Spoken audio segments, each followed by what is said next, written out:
If you'd have asked me when I was a kid, would you have ever thought by the time you were 24 you'd have been on 2 tours to play cricket for England? I would have said no, because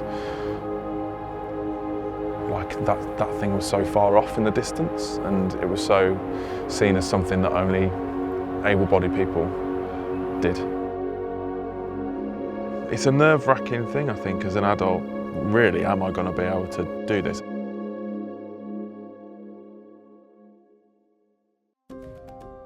So I've been a teacher since 2010.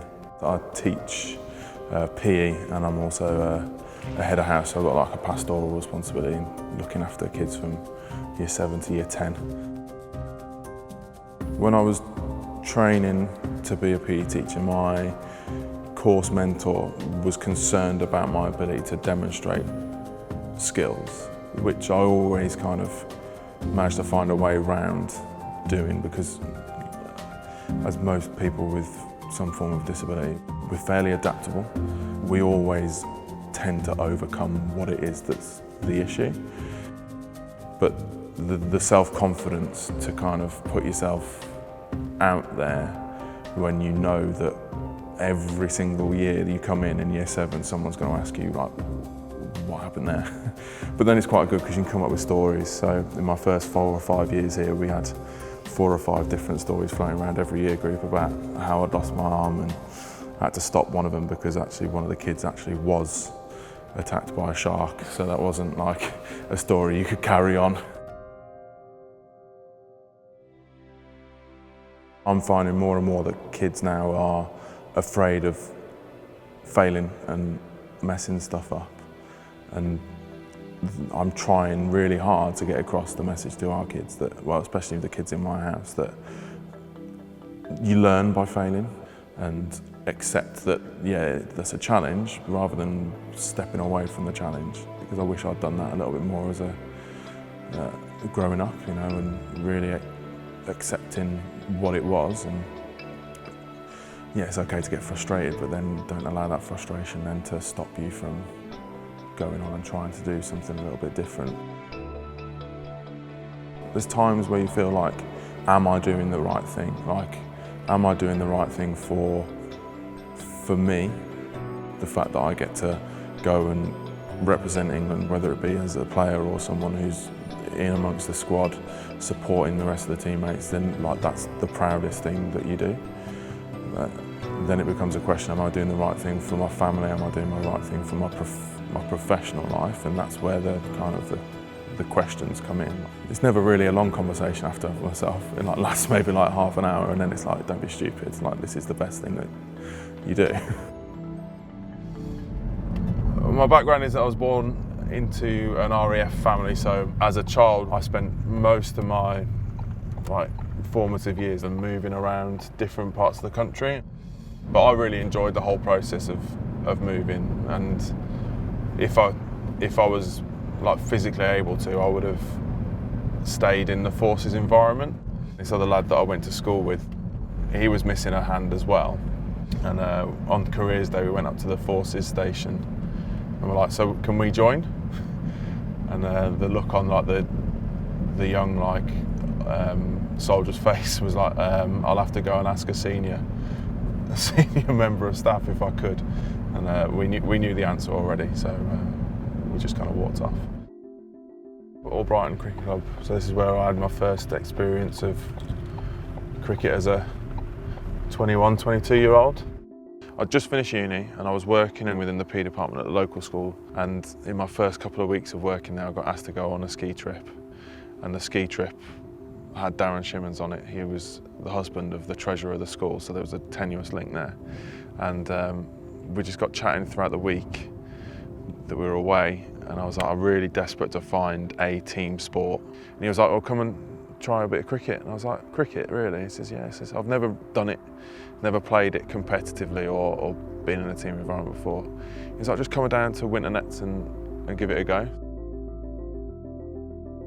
It's a nerve-wracking thing, I think, as an adult, trying to pick up something new. I think the main concern was, right, am I going to be able to do this? Am I going to be able to play well enough? I was kind of stood over there doing some catching, and the Keith Miller was stood behind that fence over there, and he shouted across to me, "Have you ever thought about playing disability cricket?" And that was my first kind of insight into, oh, there was a different pathway into playing cricket. I remember my first time that I went to watch disability cricket. That really stands out. I went to Madeley Cricket Club, and Shropshire were playing against Lancashire, and the wicketkeeper was a bloke called Dave Ingram, and he was in a wheelchair, and he took this diving, like genuinely this diving catch out of his wheelchair, and I was like, if he can play and do it that well, I was like, oh, there's nothing stopping me. So from there then, I joined the disability training squad.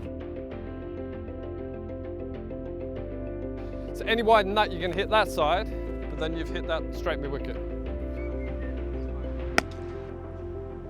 Now you're giving him no chance. We're just trying to find a symmetry, because in world cricket, generally, there's not many people who use one hand. In cricket, we use two hands, and we've got two hands on the bat, and with top elbow.